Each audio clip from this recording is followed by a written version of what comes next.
Hey there, you great fans of me. It is I, Scourge, here. And well, here today, I've been told to, look at this video and, as the pretty much director is pretty much just said, that I get to be the star for once. Finally, Scourge is gonna get some love! And plus, since you're Archie, it only makes sense for you to do something related to, Sonic comics. Thanks, I guess. But anyways, what are we looking at? Fleetway Sonic. Well, I know about that guy. He's pretty much insane. But anyways, we are gonna be reacting to this, so yeah. So much. But before we start, I just need to get a shout out for the person who suggested this, and I can guarantee that it'll definitely be interesting. And great job to the person who did the thing with Archie. That was great.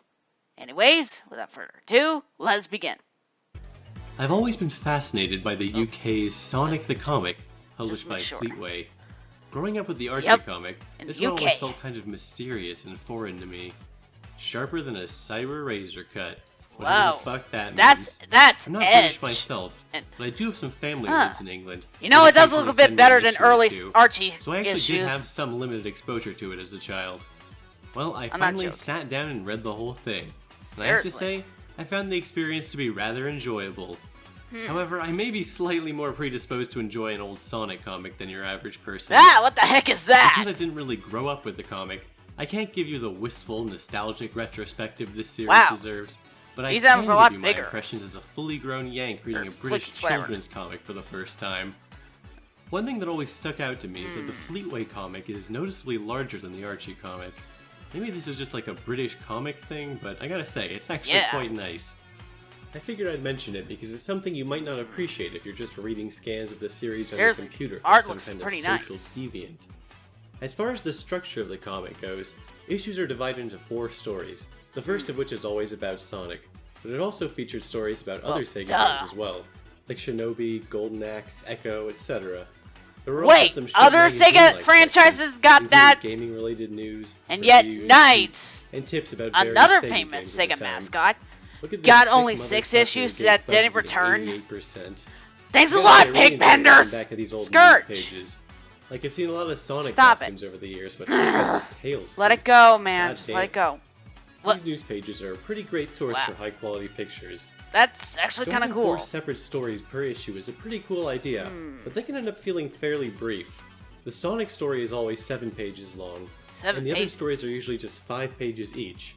So stories are typically broken up into parts that span across multiple issues, although there were a fair amount of brief one-shot stories, especially early on in the series. Whoa. And unlike the Archie comic, which came out on a monthly basis, Sonic the comic was published fortnightly, so there was a new issue every 2 weeks. Anyways, if you try to read every issue sequentially, it can feel a bit disjointed. 100? I personally find it helps to read the multi-part stories all at once. As the comic went on, these non-Sonic stories were eventually phased out, and instead of the last 3 segments focusing on other Sega games, they would typically feature other Sonic characters instead. While I love the idea Blue looks pretty mad. To be perfectly honest, most of these character side stories usually weren't as interesting as the main story. Particularly Tails and his Nameless Zone stuff didn't really captivate me. Some of his Zone Runner stories were okay, but most of the time I found his solo adventures underwhelming. I did, however, enjoy the 2-parter where Tails receives hypnotherapy to become more cool. Hypnotherapy? That one is a classic for sure. Likewise, I wasn't that into the later Amy and Techno stories. Amy has a somewhat different design in this comic. It kind of seems like her hair is based on a misinterpretation of the Sonic CD art, where her quills are standing up because of the way Sonic is carrying her. That said, I actually don't really have any issues with this look. It's not bad. Interestingly, her signature weapon is a crossbow, as this comic predates her Pico Pico hammer, which wouldn't debut until Sonic the Fighters. Speaking of weird design differences, and Knuckles. I think this is the only portrayal of Knuckles where his little white Nike swoosh of chest fur is portrayed as an actual necklace. A necklace? Knuckles is a pretty good character in the Fleetway comic, particularly when he's involved with the main story or serving as a foil for Sonic. But even some of his side stories ended up feeling pretty inconsequential and pointless. Again, some were okay. Like this fourth part where he's talking to dinosaur ghosts was pretty amusing.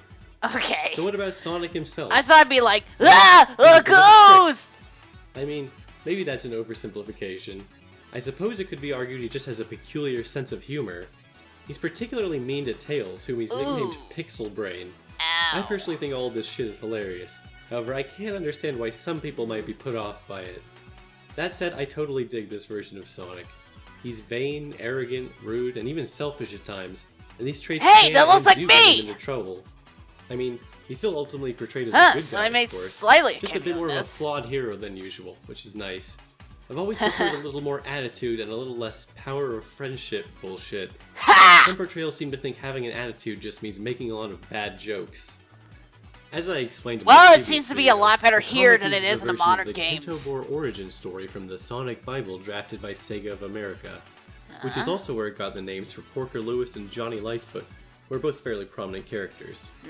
They even end up using the name Sally Acorn too, for a totally unimportant side character early on.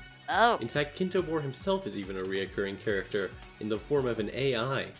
The plot point of the Grey Emerald being a special control emerald also makes an appearance. Of course, they end up introducing plenty of brand new characters as well, like Techno, Short Fuse, Captain Plunder, but for this video I'm just going to focus on the characters people actually recognize. In my last video I mentioned that Robotnik changes his form to better match his Adventures of Sonic the Hedgehog look in issue 22. However, I glossed over the fact he accomplishes this transformation by incubating and hatching from a gigantic egg, thus making this version of Robotnik the only literal Eggman as far as I'm aware. Ironic, because that's the point. Grimer, who's basically the Fleetway version of Snively.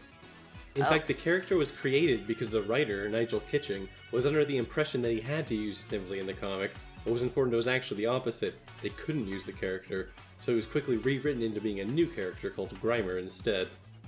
Something I thought was kind of neat was how in this comic Knack is introduced as a part of the Chaotix, before he would of course go on to betray them and become a minor recurring villain. The Chaotix themselves are portrayed as the guardians of the Special Zone, which is essentially an alternate universe in this comic. And for the most part they're pretty cool, except for Charmy, who they've gone out of their way to make as irritating as possible. As I've briefly discussed before, one of the most well-known differences in this comic is the way he handles Super Sonic. When Sonic is placed under an extreme amount of stress, he transforms into Super Sonic, who's portrayed as a wild-eyed, psychotic killer that Sonic has no control over, and indeed he blacks out when he goes Super Sonic and can't remember what he does. At first the character is used very sparingly, till a story called Running Wild which culminates in Super Sonic splitting from Sonic and existing as his own separate entity, which Sonic and friends then have to deal with. It's a pretty unique take on the character. They do some interesting things with him. Unfortunately, right when it seems like we're gonna get the awesome final showdown between Sonic and Super Sonic, he suddenly loses his powers and gets amnesia, and ends up faffing about not doing much for most of the last half of the series. It's unfortunate, but in terms of power creep, the character was so unreasonably powerful that it was just starting to interfere with the story, I guess. Another very popular villain from the comic is Metal Sonic, known in this series as Metallix.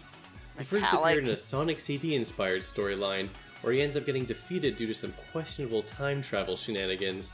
Another version based on Mecha Sonic appears during the loose Sonic 3 that guy becomes Shard later, which establishes Metallix as an elite unit of Metal Sonics.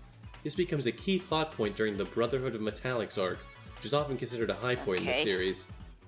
So obviously the comic had a number of artists and writers over the course of its run, some of which were significantly more talented than others.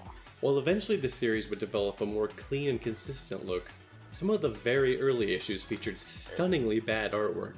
Like check out this story from issue 5 with some truly atrocious art. This story was actually written by Mark Miller.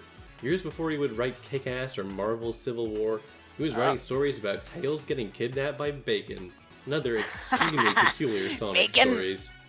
Though he was the first regular contributor, he departed from the series early on, and this gave way to Nigel Kitching becoming the first lead writer.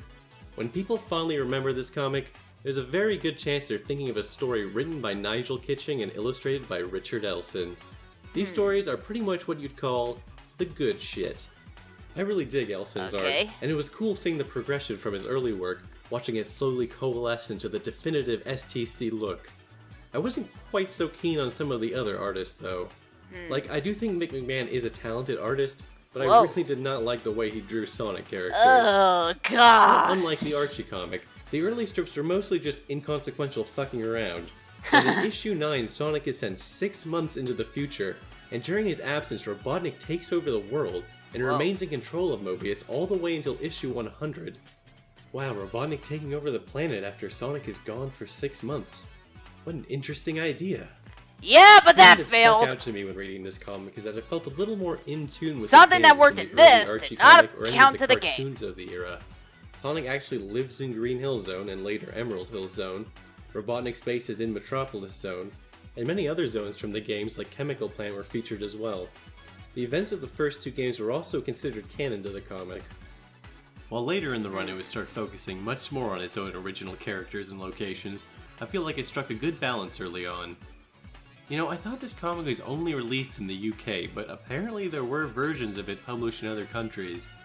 These publications seemingly leaned even harder on the magazine aspect, and were much more short-lived. To be honest, at least there's not any amount of echidnas. Seriously, too many of them. There was a Sonic the Hedgehog Sunday strip that ran in a British newspaper called The News of the World. Although the strip wasn't officially related to the Fleetway comics, they did run concurrently, and there were some parallels. It even changed its Robotnik design the same week as the comic.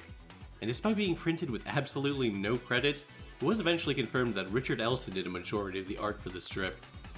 Unfortunately, the way the comic ended was some serious bullshit. God, that one. Starting with issue 133, one of the 4 strips per issue was used to reprint previous stories.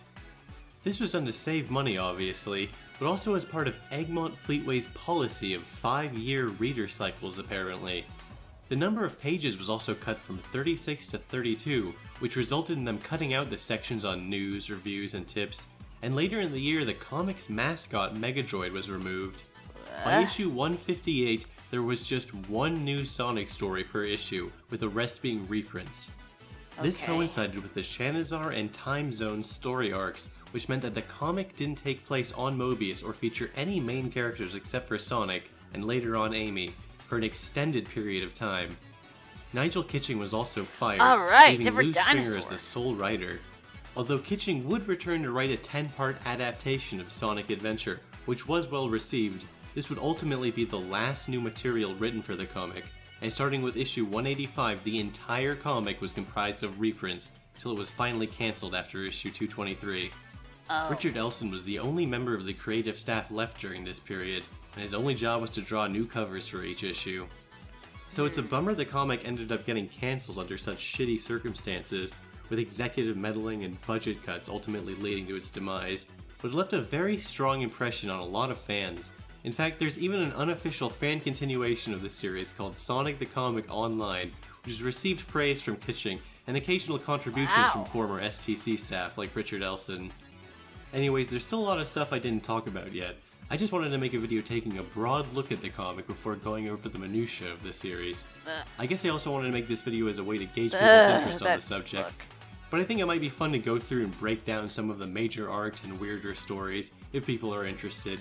And I also wouldn't mind talking to some actual Brits who are more knowledgeable about the comic than I am. This was definitely looks cool. And if you have any Fleetway Sonic memories yourself, feel free to share them in the comments below. Okay. Well, that was interesting. I mean, seriously? Seriously. Who would have thought that Fleetway Comics actually seemed to have a better looking impression than Archie did in those early days? Heck, they even got other mascots to be in there. Well, Sega mascots, but you know what I'm saying. Seriously. And Archie only did Knights? Wow. I guess they really weren't confident enough yet. Well, they didn't have their shtick yet. But, who am I to kid?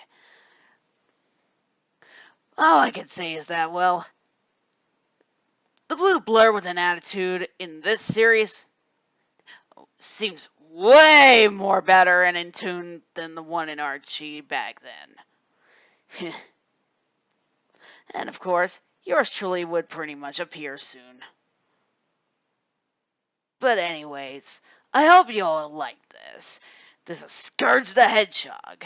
Well, the T-Rex at least. Screw it. Might as well say this. This is Scourge the Tyrant King. And I'll see you all later. Bye, my beloved fans. All hail the king, baby!